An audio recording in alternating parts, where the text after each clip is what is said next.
Yo, si je vous dis Marco, vous pensez à qui? Non, pas lui. Je parle de Marco dans Attack on Titan. Tu parles de qui? T'es qui toi? Juste une personne random qui vient de casser les couilles, hein. Ah oui, je l'avais oublié. Tu veux vraiment parler de ce personnage? Essaye de faire des vidéos intéressantes, non?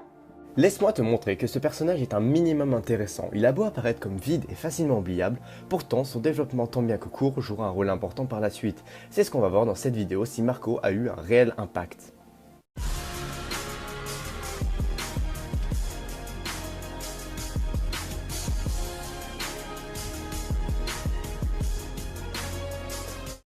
Commençons par le commencement. Marco Bot est originaire du district de Jian, au sud du Rose, et est diplômé de la 104e brigade d'entraînement et dans les 10 premiers de sa promotion.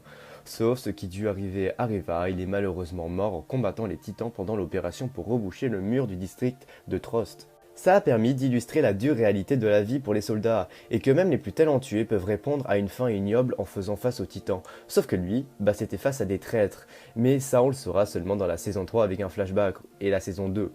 Il est la première personne, voire l'un des seuls, à reconnaître le potentiel de Jean comme un chef et l'encouragea à croire en lui-même.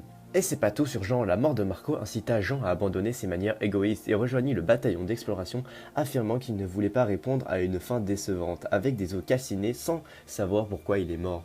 Quand on a connu les circonstances de la mort de Marco, on pouvait voir les trois guerriers anéantis, Annie qui regretta d'avoir contribué à la mort de Marco, Rainer qui encore plus déboussolé et perdit la notion du bien et du mal, et Berthold qui resta plein de regrets. Et pourtant, sa mort n'a jamais été vengée, nous les lecteurs étions au courant, mais pourtant derrière notre écran, impuissants, nous ne pouvons juste rester spectateurs. Il fallut attendre le chapitre 127 pour voir Jean venger Marco, qui était en train de le tabasser.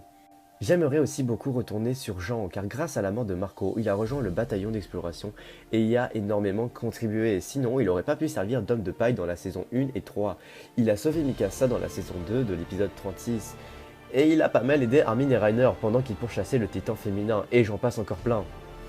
Pour remercier les personnes restées jusqu'à la fin, voici deux choses que vous ne savez peut-être pas sur Marco. La première, c'est que son nom signifie messager du dieu de la guerre. Peut-être un clin d'œil à son rôle qui illustre la réalité cruelle qui attend les recrues. Et la deuxième, c'est que Marco a été classé 20e dans le sondage de popularité des personnages.